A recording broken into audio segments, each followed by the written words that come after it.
Jordan, and this is Yes, But Why podcast. Yeah.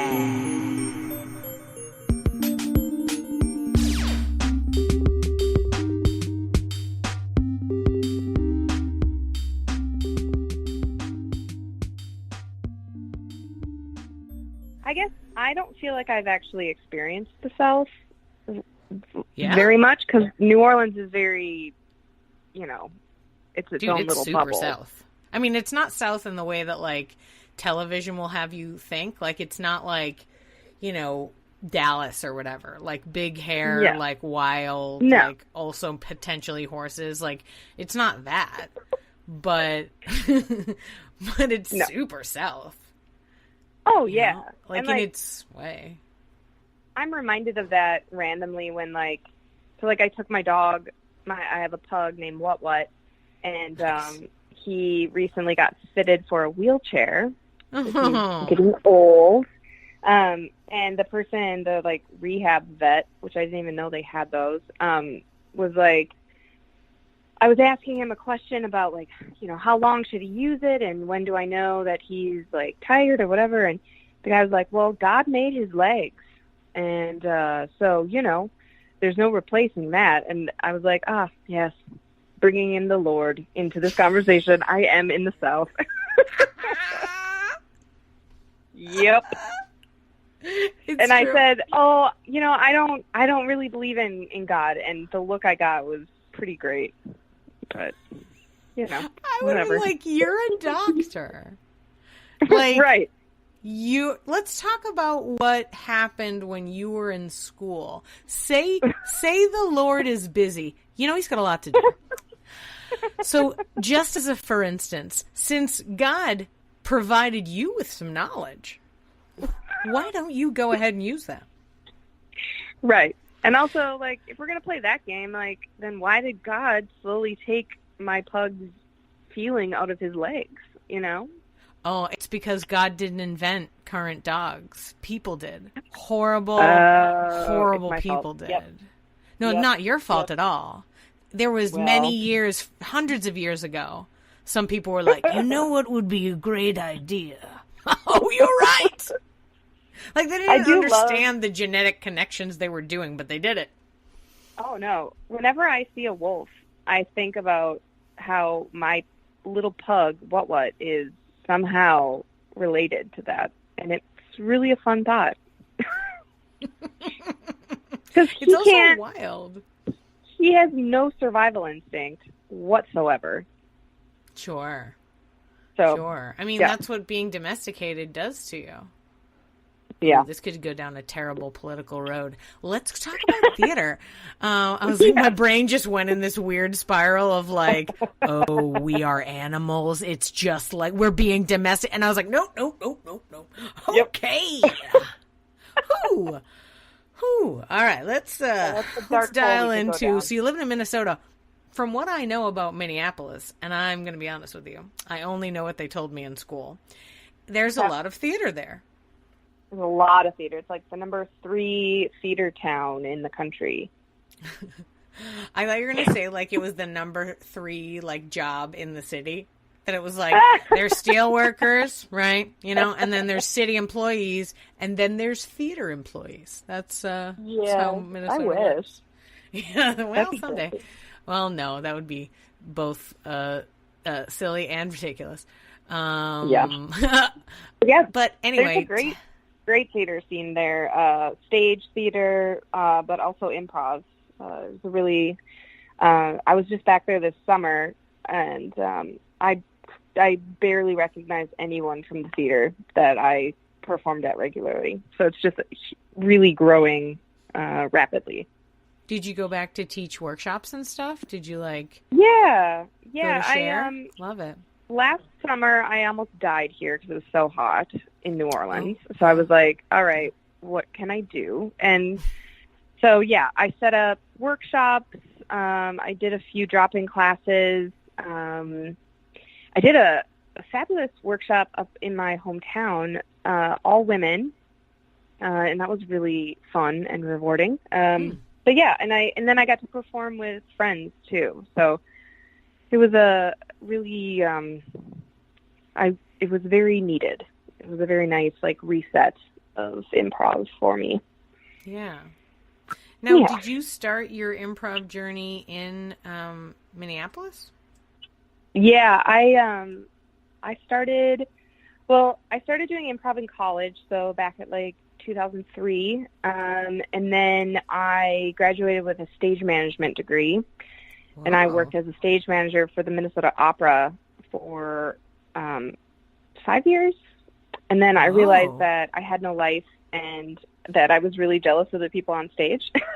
So the theater that I pretty much was brought up in was starting in 2009. They opened, and I started I was like their second classes there. So I went through all the classes there, and then I just started performing regularly, and then I got into comedy sports as well. And then slowly, where was the first theater that you said? Oh, it's called Huge Theater. Huge Theater. Oh, okay. Sorry, I missed it. Nope, that's all right. It was formed by Jill Bernard and Butch Roy and Nels Lennis. Oh. Yeah, and so I slowly, it slowly became my full-time gig. That's all I did was improv. And then my husband in a money, like you got paid somehow? Yeah. Oh. Yeah. Comedy sports there. I would get paid. I did a lot of their corporate events. Oh. And Huge, actually, if you're on a Friday or Saturday night, they pay you. That it's not, I mostly got my income from comedy sports, but Huge, if you had a 2-month run and it did well, you got a nice chunk of change. And I had an agent there too, so I would sometimes get commercials and things like that. And I also, and I taught at Huge as well. So, and they pay their teachers and all that. Oh, that's good. So. Sure. Yeah. May I talk to you about stage management a little bit? Sure. Yeah, no, I know that sounds like a weird thing for me to be excited about, but it's a weird thing that, like, we have in common. So I thought I would say, hey, wow, I can't believe you did stage management and that you can get a degree in stage management. I did stage management in college. I went to like a small school in Dallas. And, we did small plays. So they're really like, even though I didn't act in a lot of stuff because it was like, well, there's 12 roles and 50 of us. Yeah. Could you run the stage management? I was like, sure. And I was into it. I was yeah, what's up? Let's do it. And so I thought when I was gonna graduate that I was gonna be a stage manager, like for real. And I went to Williamstown Theater Festival summer stock, the summer after my junior year, and then the summer after my senior year. So like for 2 summers in a row, I went there and I was a stage manager, like in a professional environment with like legit people and like major plays. And I was like, okay, I'm going to do it. This is going to happen. Oh yeah, let's do it. What's up? And right before I like graduated, my theater director was like in college, was like, for your senior year, I picked a play that I found an awesome role for you to play in. And I was like, oh, that's so great. So even though I was like gung-ho stage manager, I was in it, doing it. What a career. I still was like brought back into performing in that moment. Yeah. Like I legit, like I can tell you where, and was cell phones even a thing? I don't know, like, it's funny because, what year was it? It was, okay, I graduated college in 2000, so it was the summer of 1999, good year. So they may have just been coming out. What's up?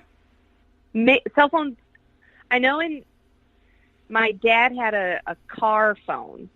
Right. So, like, they were slowly coming out. Right. It's just, I have this image of standing in this particular spot in Williamstown, like after I'd had the conversation with him on the phone, and he sent me, like, he literally, oh, bless his heart, he literally mailed me the mail. Remember the mail? He mailed me the script. He mailed it to me in Massachusetts. Williamstown's in Massachusetts. So I'm like up in Western Massachusetts. He's in Dallas. He calls me, tells me he wants me to act, sends me the script. I was like, oh, I want to be a performer. Oh, yeah. He totally hooked me right back in. Totally hooked me back. Yeah. Took me about 3 more years of professional stage managing to, like, accept the fact that that's what I wanted to do. So, like, when you told your story, I was all like, oh, yeah. Oh, I've been there. But I don't know anything about stage managing for the opera. What's that about? I just did plays. You know, it's Like interesting. I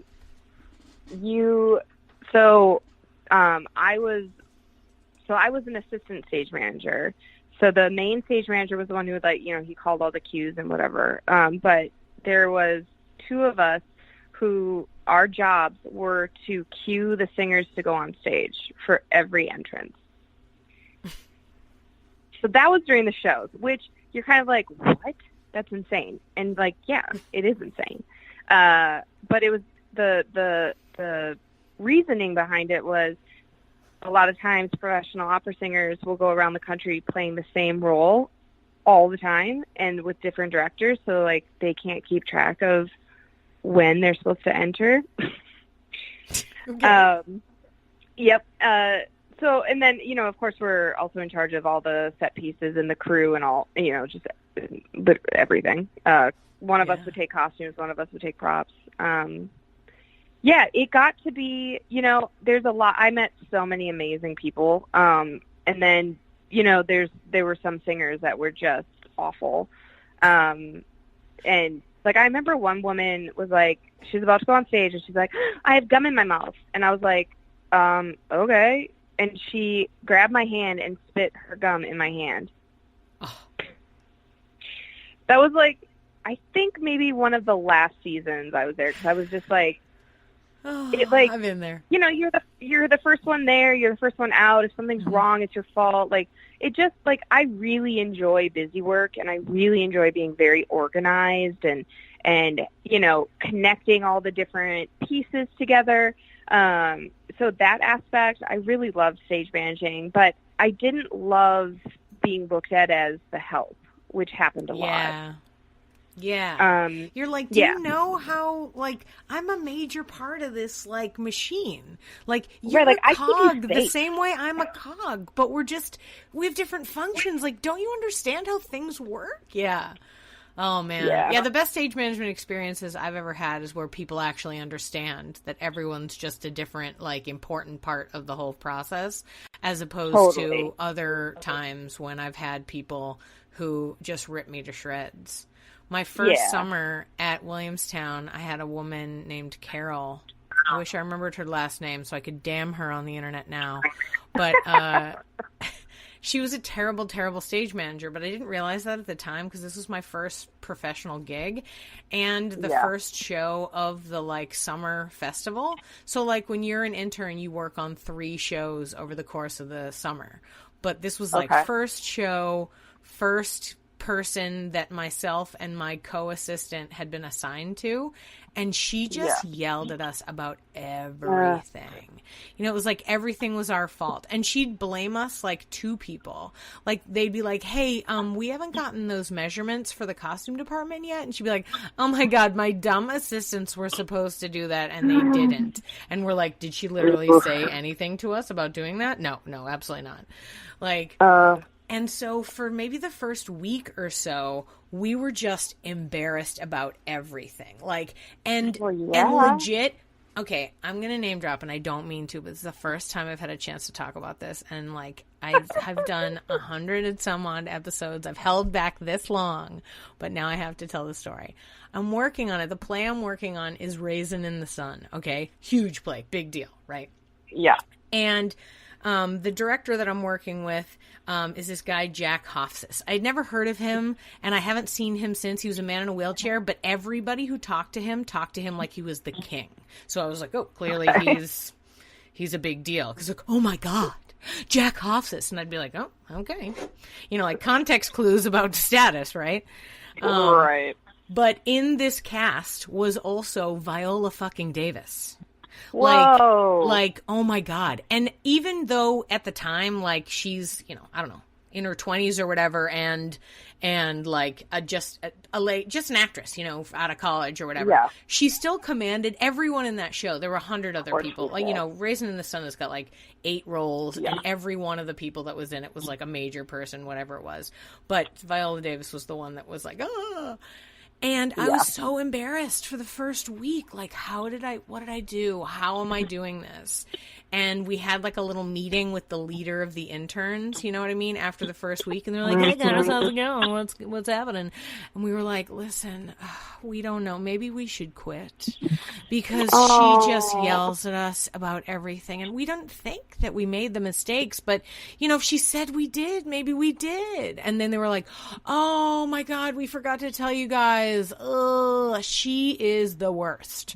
Yeah, I don't know why we hired her. She is just sort of slipped in, and we'll never hire her again. But yeah, so sorry, guys. Oh, man. Anybody who works with her later, watch out. She's a doozy. And like after that, we were just like, oh my God. Like it felt so much better that everyone sort of knew she was a jackass. Like it was like, if we're all on the same page about how she's wrong, I'm fine with this. She can yell at me all day and I'll just be like, oh, you're right. I'm the worst. You know? Right. But you don't have to take it personally. But it was so embarrassing because it was like big deal people all around. And I was like, why am I the worst person? I cannot do this professional shit. You know, I never worked with anyone super famous, but at least not. I mean, actually, there were like some famous opera singers, but like I didn't know who the hell they were.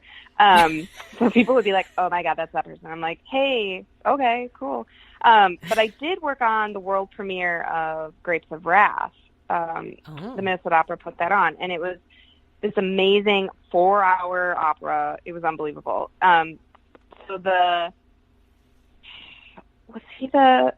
He wrote the lyrics or the words.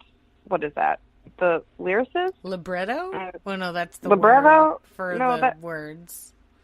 Yeah. So he didn't write the music, but he wrote what they sang. And he worked on. He was the same position for Great Gardens on Broadway. Mm-hmm. And I had gone and seen that and like loved it, absolutely loved it. And so I didn't know it at the time. And then we had our, you know, staff meeting to meet all the talent and everything. And I was like, oh my God. And then I remember thinking to myself, like, keep it cool, Casey. Like, don't say anything to him. Cause he kind of seemed like a jerk, but like, you know, who knows? Sometimes people just keep to themselves or whatever. But I was like, you guys are equals. You know, you're working on this thing together. Like, keep it cool. Don't be a fangirl. And I did pretty well until one day I got in the elevator and he got on after me. And for some reason, I couldn't stand silence for like one floor. And so I was like, oh, hey, I saw Great Gardens in New York. And it was really great. And he turned to me and he goes, yeah, it was a shit show. And that was it. And I hate those people. It's like, I know. Could you be pleasant about anything? Talented. No. And so, but he's super talented. So, you know, and that was the other thing I got sick of with, and I don't know if this is true, not just in opera, I assume, but everywhere. Like what you're saying, like that stage manager is known for being a jerk. Why do people keep hiring her? And it was the same thing with the singers. Like there were singers who were notorious for being jerks, and people would be like, oh, well, but their voice is so amazing. And I always just thought, like, it's such bullshit. Like, people who, you have to have common decency. And if you don't, then you shouldn't get hired. Yeah. Yeah, for real. My thing, but. Yeah, definitely. No, I've known people along the way who, like, were such jerks. And, like, you know, maybe I did curse them. I don't know. All I'm saying is those people are not famous right now, is all I'm saying. Oh. There have been some meanies in the past. Oh. There have been some wonderful, lovely actors that I've worked with that now they're in movies, or now they're in TV, or now they're winning awards, whatever it might be. But, like, some of them, no. I don't know where she is. I'd love to meet someone who works in the theater that doesn't have a story of someone being just unbelievably awful to them. Yeah. Especially, like, you know, I always would wait, you know, things would be going great and whatever, and then Tech Week would happen, and then all of a sudden people would just change, and just the stress would just freak them out, and It's like the difference between taking a weekend workshop and an intensive. It's like, can you really handle the full 5 days of total insanity, or are you going to be fine with, like, maybe a 2.5-er? Right. Yeah. Yeah. So I definitely noticed that, like, now that I'm more on, I am just totally on the acting side. Like, I remember having my first tech where I was an actor, and I was like, oh my God, this is the easiest thing ever. Like, I can't get over how great it is to not be in charge when it's super stressful and it's crazy. And, like, literally I just have to either wait to hear my name get called and go and do my scene or whatever they need, or just stand there, you know? And I just, I love it.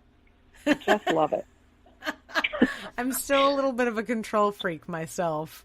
So, like, I direct sketch shows, and I really I hold it tight with my little fist with my white knuckles, holding it tight.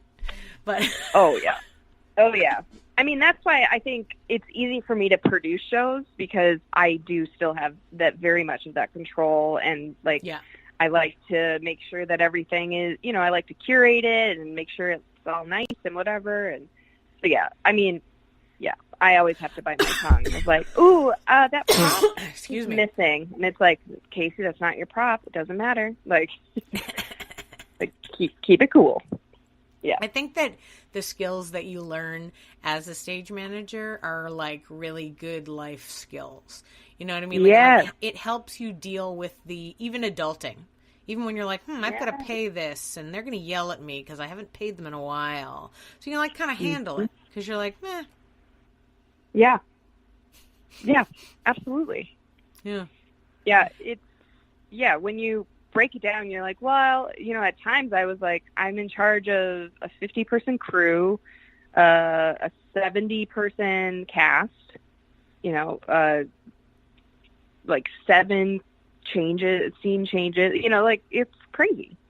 Plus, I love behind the scenes stuff. Like, I love I love knowing how a thing works, or like standing and watching the audience while, like, some amazing thing happens, or like I love working, you know, in one of those big theater houses with, like, a fly rail. And if you stand on the fly rail, you can, like, see both the audience and the performance happening at once. And it's like, this is beautiful. I love this. Like, just seeing the inner sanctum and, like, knowing how something works. I don't know. I really love that. I really do. Yeah, I always want it to be really exciting. Yeah. It's hard for me to watch shows and not turn my stage manager brain on, and, like, cause, like, I'm the one who's looking where I shouldn't be looking, and I see how you're doing the thing, because you're, like, everyone else is being distracted by whatever that you're supposed to be looking at. So sometimes I can't get lost in the magic of a show. It's hard. I feel that way about comedy too. I have a hard time with comedy. Yeah. Like, not improv, because it's like, you know, the variable of being made up on the spot can change it so drastically that you're like, whoa, what's happening now? But, like, sketch and stuff, or, like, sitcoms, like, I can follow the rhythm and the pattern of it so intensely. There's only a couple of shows that really distract me enough that I can actually watch the show. Yeah.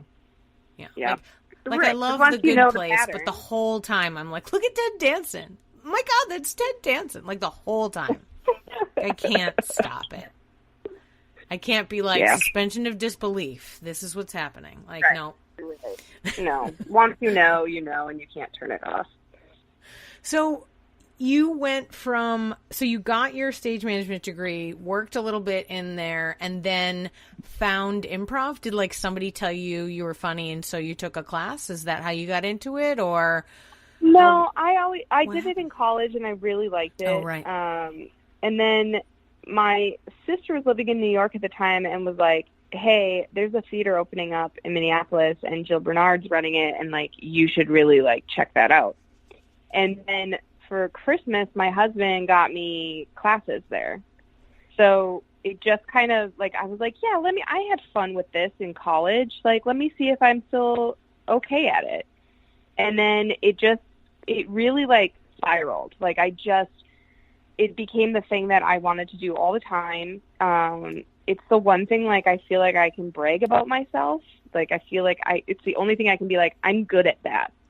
And have it, say it with confidence. And it's, it's transitioned over the time. When I first started, it was very much like, I like performing and that's what I want to do, and like come up with like different show ideas and things like that. And then I got asked to start teaching there at Huge. And I did that, and I was like, oh, now I'm transitioning more into, I want to spread the joy of improv around. I want to make sure everyone knows about it and can experience it and can use it in their own life to better their life. I still really love performing too, but I'm finding that my passion is seeing other people start to learn it and experience it and have fun with it.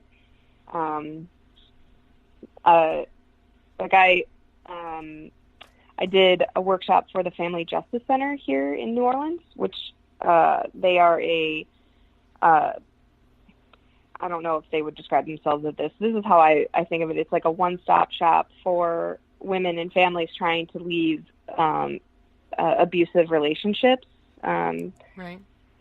Physically, sexually, all of that. They have lawyers, they have police officers, they have therapists. They just have all this stuff, and they also provide a lot of art therapy. So like they have yoga, and someone comes in and does massages, and they have music and drawing. And so I did some improv, and the women there were just amazing.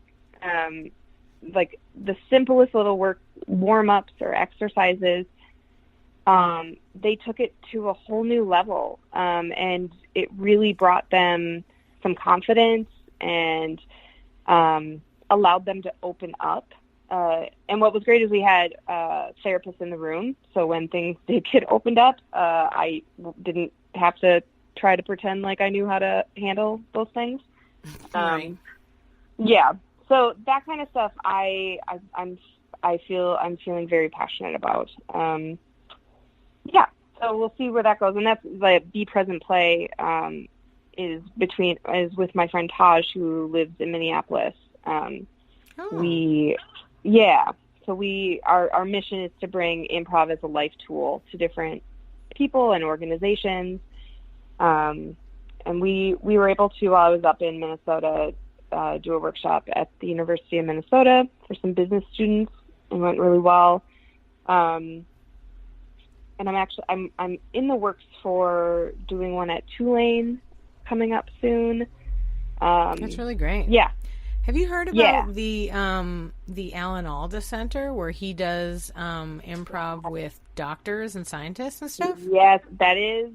So I want to reach out to him, because my ultimate goal would be to work with doctors in training. 100%. 100%. Yes, because I'm sure I would love to meet a woman, especially who has not had an experience with a doctor not listening to her. But I think most people can experience that too. And just not listening, not being present, and I would just love so much to work with residents, and God, that's my ultimate. So yes, the stuff he does is just so great. I actually am, just mildly obsessed, and like I listen. I've got his podcast on my queue, and like I reading his book and stuff like that. But I contacted the center to be like, is there an opportunity to take your classes? Like, is there a way for me to come up and take like a 3-week course or something and be trained as a person? Because I was like, listen, I don't really want to live in upstate New York. I don't want to be a teacher at Stony Brook College, but I mean, maybe someday, but not right now. And, but I still think that it would be helpful to bring the style of improv, whatever they're doing, to other hubs of medical, innovation. And like Houston is a huge medical place, and like Austin has a lot of really great, medical centers. So I was like, I'm pretty sure there's people around that I could be helping. Like, train me how to do it. So I sent them a message, and they were like, we don't have any classes right now that are teaching people, but if you send us your resume, we'll let you know. But they said, we'll keep you abreast of any other things that are going on. So like they do travel, but they're doing what I was sort of saying, hey, I can do this, which is that their people are traveling to other cities and doing like summits for doctors and stuff. So it's like, good. Hey, listen, I'm fine if you guys do it. I just think somebody needs to do it. Absolutely. When you started that story, I really thought you were going to go, well, I know him. I wish. I wish. Man, this would be a hell of a name drop episode if I was like, so I don't know, that's my BFF, right? No. Oh my God. No, I watch MASH every day. I don't know. That's as much as I know him. Right. Yeah. And that's the thing is, it's not like, at least for me and what I just heard you say, you don't care if it's you or someone else doing it as long as it's happening. And I 100% agree with that. Like, teaching improv is what I have learned from my experiences is I have no control over what you are going to take away from what I'm teaching you.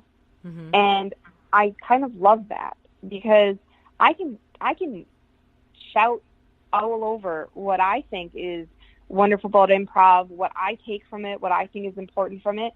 But that doesn't matter. I don't matter. I'm just this is going to sound real like ding-diddling-dang, but I am a vessel giving you this information, and you get to do what you want with it and bring it out into the world. Yeah. It's essentially like teaching positivity, and you kind of have to be empty because, the vessel metaphor is what I mean. Yeah. Because people have to, it's like in order for them to receive the information from you, they have to look at you and see themselves. Yes. Which 100%. Means you can't be like here on the podcast right now, like, I have told so many stories about myself, but this is the format. This is a chatting situation. In improv, I don't tell them anything about myself. It's not about me. No, right. Like, I tell you my name, I tell you why you can trust me, and then I show you can trust me, and then we talk about you. Right. Like, absolutely. Yeah, totally. Absolutely. I mean, I think that it's really important to be open to that, but just as another side thing, and this is just helpful for teaching, when I teach corporate workshops, at the end of it, I legitimately, because I don't actually, like literally 90% of every corporate workshop I've ever taught, I don't know at all what their business is. I don't know what they do. I wouldn't know how to work there. They would not hire me if I was trying to be one of their employees because I have no idea what any jobs are because I've done theater for so long. I don't know if that's the same with you because you also did stage management. But I was like, that was my adult job. Like stage management legit was my like my parents feel better because I'm doing an adult job. So that is about as serious as I've ever been. So when I do these corporate workshops, I have no idea. They could tell me everything about their job, and I'd be like, cool, I don't know what that is. Uh-huh. So I ask them to tell me at the end what their takeaway was. What part of what I said are they going to take away to their office? And tell me something a little bit about that. Like, it's like, oh, I'm going to talk to my customers differently because X or whatever. Mm-hmm. And I do it because I don't know what they're talking about, but each other do. Right. And they're like, oh, I didn't think of it that way, Tom. That's an excellent idea, you know. And some of them will be like, I think the same thing as you, man. And then that bonds them even more. You know, then the next time they're working on whatever they do, they'll think, Tom gets me. He thinks the way I do. I'm going to ask him for help on this project. And just that little, like, chink in the armor that is the corporate world, if they're able to do that, that's all I want. That's great. Like, yeah, wild. Absolutely. So cool. So when you have this business with your friend who's in Minnesota and you're in Louisiana, are you having is it like a 2-state thing? Like, is it like he's doing stuff up there, you're doing stuff down there, but both under the same umbrella name of a company? So it's somewhat new, but our pipe dream is that we'll be going all over the country doing this sort of thing. So there's no, we can do it wherever. But register as a business in Delaware. In Delaware? Okay. Yeah, there's no taxes. Oh, great. Or it's not taxes, but there's like registering it's like one of those things that people say they do in spy shows. I know really very little. I'm just messing around. Oh. Sorry, you're talking about serious stuff. I'm going weird. Sorry. I'm going to tell look me more into about Delaware your business. now. I'm sorry. Well, no. We're both we meet electronically or via phone once a week to just touch base and kind of bounce ideas off of each other of different companies we can reach out to, and then we just kind of came up with a deal where if she gets a workshop up in Minnesota, like she'll give me a cut because I'll help her design the workshop, and vice versa. So for right now, I'm assuming we're only going to be getting mostly in New Orleans and Minneapolis or Minnesota in general. So if there's a chance that one of us can fly to the other place, like we'll do that. But we're just kind of taking it step by step and, But yeah, it came. So I've been thinking about this for a very long time, wanting to create this improv as a life tool, which is not a new concept, but I was like, I feel like I was like, maybe I should be a social worker or something. And then I was like, no, I don't want to go back to school. It's like, why don't I think about what the skills are that I have that I don't need to go into more debt on and go from there. And it's improv and wanting to help people. So that's where that idea came from. I went back to Minnesota, had coffee with my friend Taj, and she was like, this is what I've been thinking about for a long time too. And so then I was like, well, I don't do well by myself. I get decision paralysis. I get distracted by what, and then nothing happens. So we just decided to partner up, and it's, we've gotten some traction. She's got a couple leads with some hospitals in Minnesota. And then I have Tulane connection going on right now. So we'll see. Yeah. Yeah. It's funny. I think you're right about even though you act as if it's a hackneyed idea, this improv as a life tool. I mean, I feel like within the communities, it's a hackneyed idea for sure, where we all know that it's an amazing thing, and so we talk about it in that way. But the rest of the people don't know that. I mean, half the people have to be explained what it is. Never mind how it can help you, and then actually feeling the effects of it helping you. That's it's a wild situation. And I also was thinking about how, in this world, with so many cultural changes going on in the world right now, and, there's just a lot of intensity in the world, and I was like, okay, what can I do to calm people down? What can I do? Or like, what do I hear people saying that they have a hard time with? And can I help them? Like, for instance, we were talking a little while ago, you mentioned like what person can't say that like a doctor hasn't paid attention to them. I'm going to be honest. I don't know that I've noticed anyone not paying attention.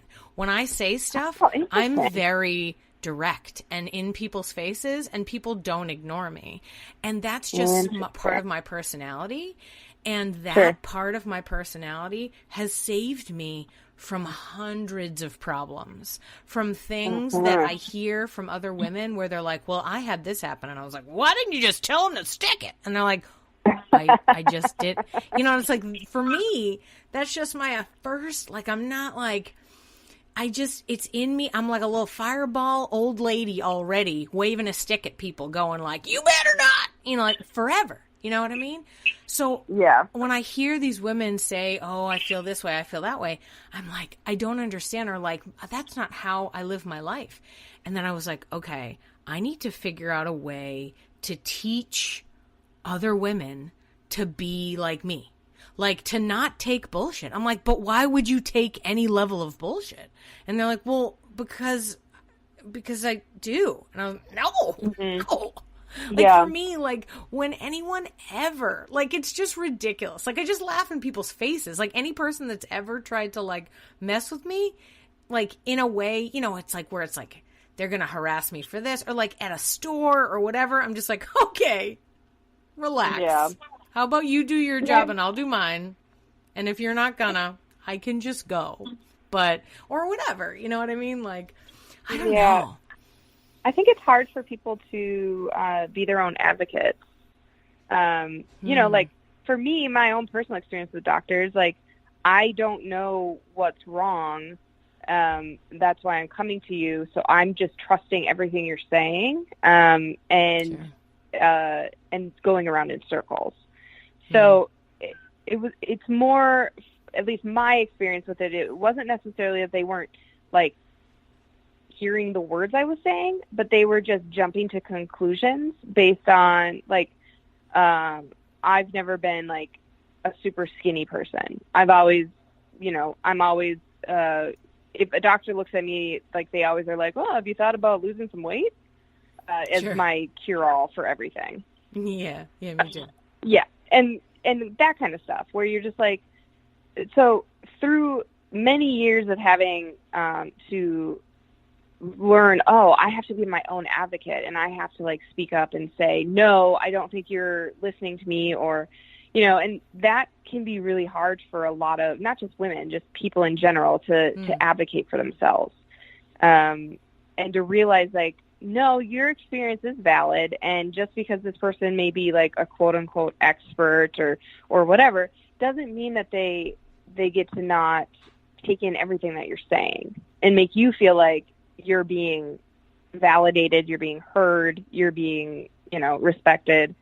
'Cause like I'm definitely a very outspoken person, which is, I think, the reason like we got connected in the first place is because of my outspokenness.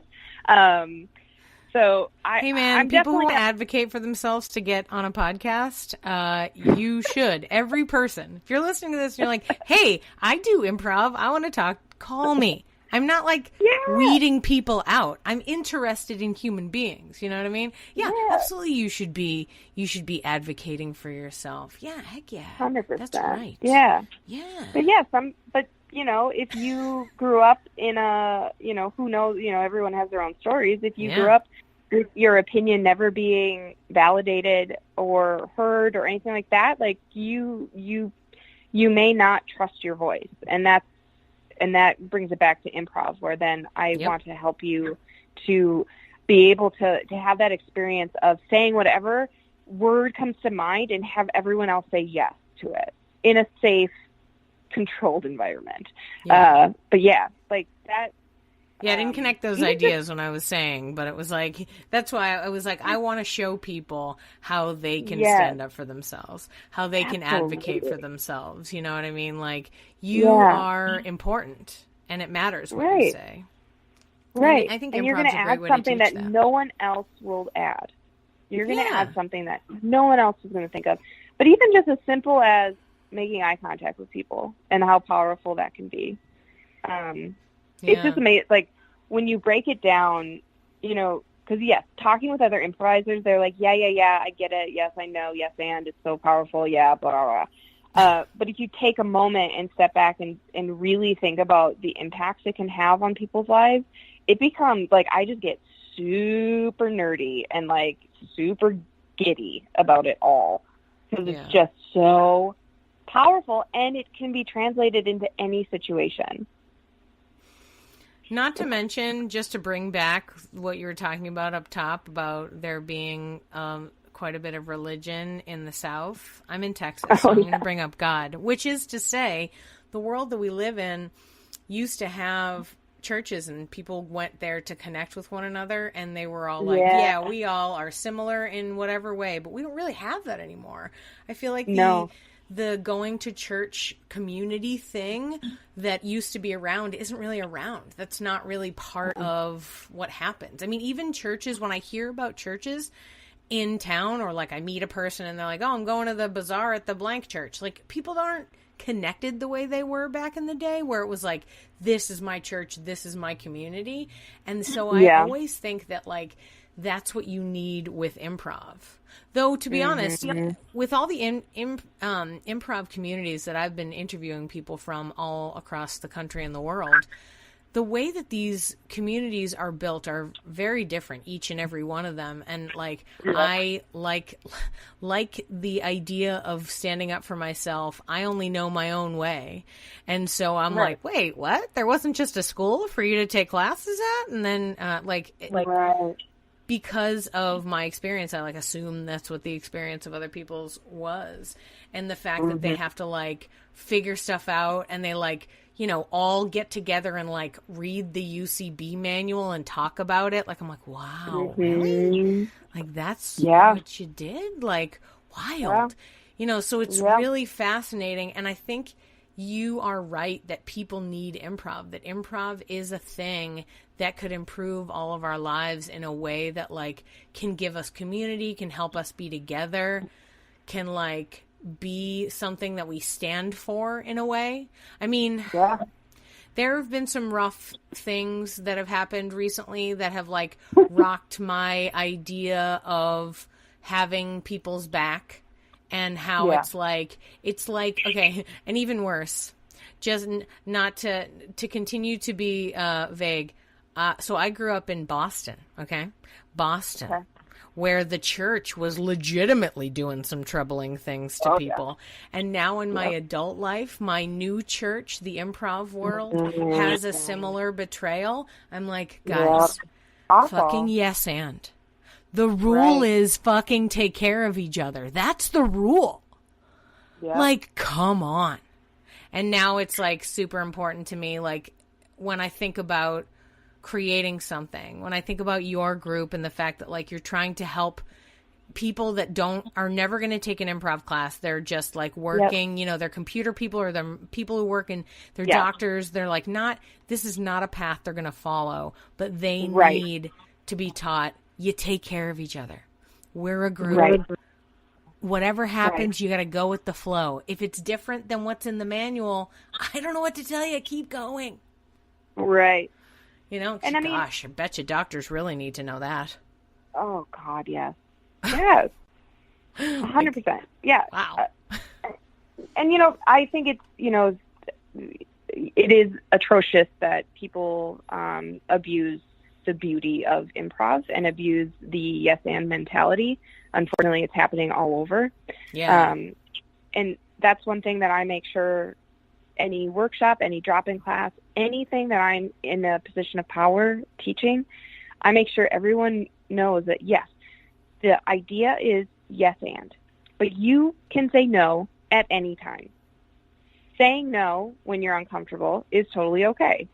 And I will stop things if I need to as well. So, you know, I think that's where people get in trouble, is like that, you know, some people, you know, you hear about horrible things that have happened. You're like, why did people put up with that?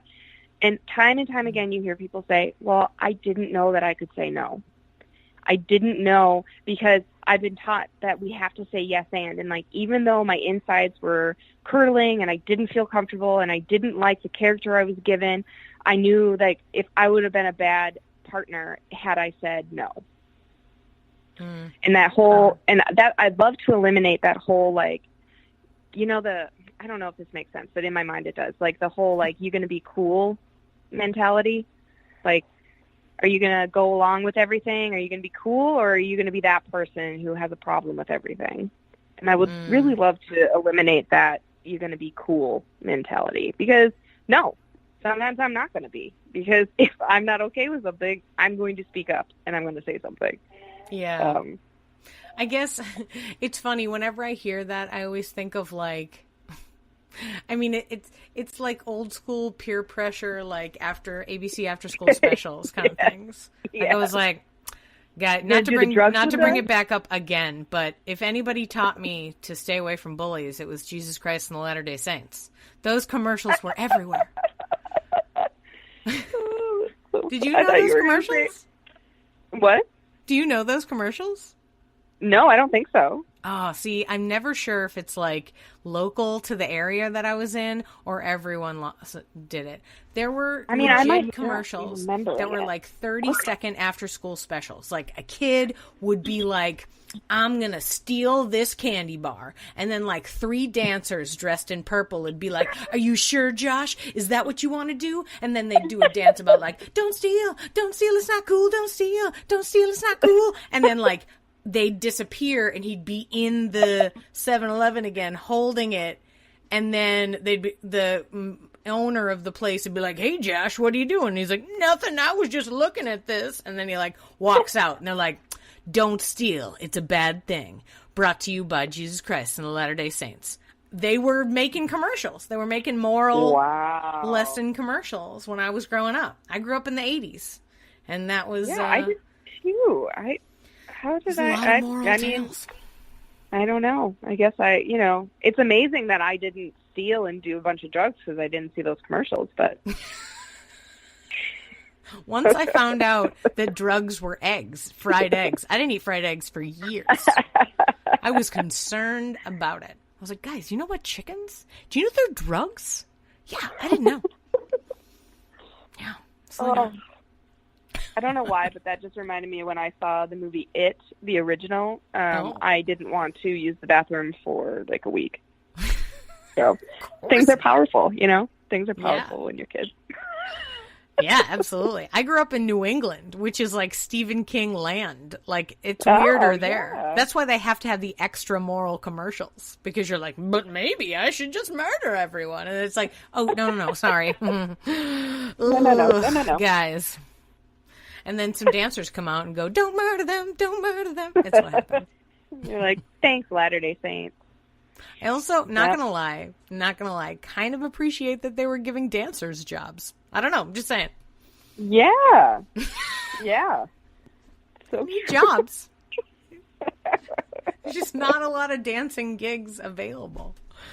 Oh my God. Especially ones with a moral, you know? Yeah. Yeah. It's the one thing missing from In Living Color. There was dancing, there was comedy. Where were the moral lessons? That's what I always asked when I watched it.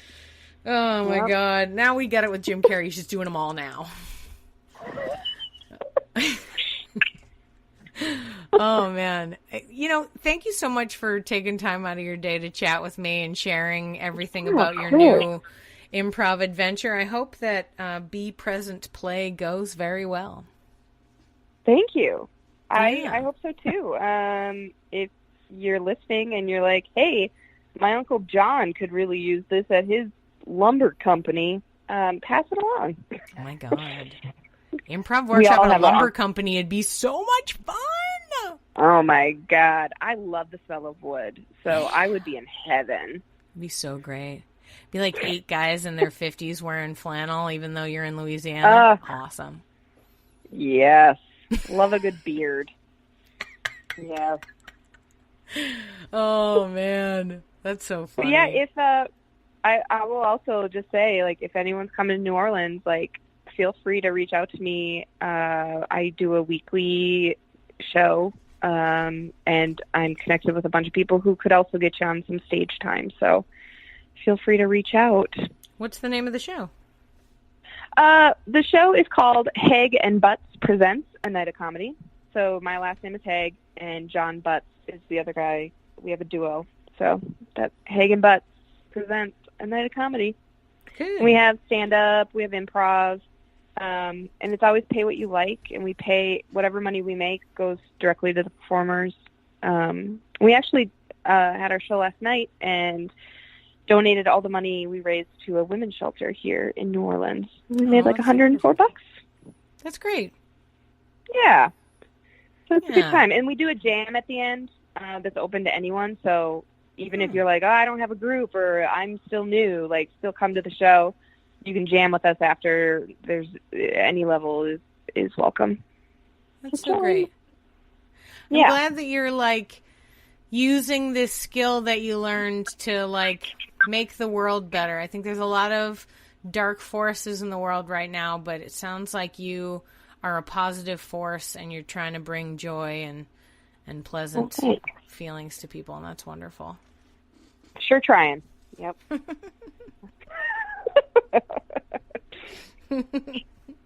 Yep. Oh, good. Well, thanks, Casey. I appreciate you being on the podcast. Of course. Yeah. Thank you.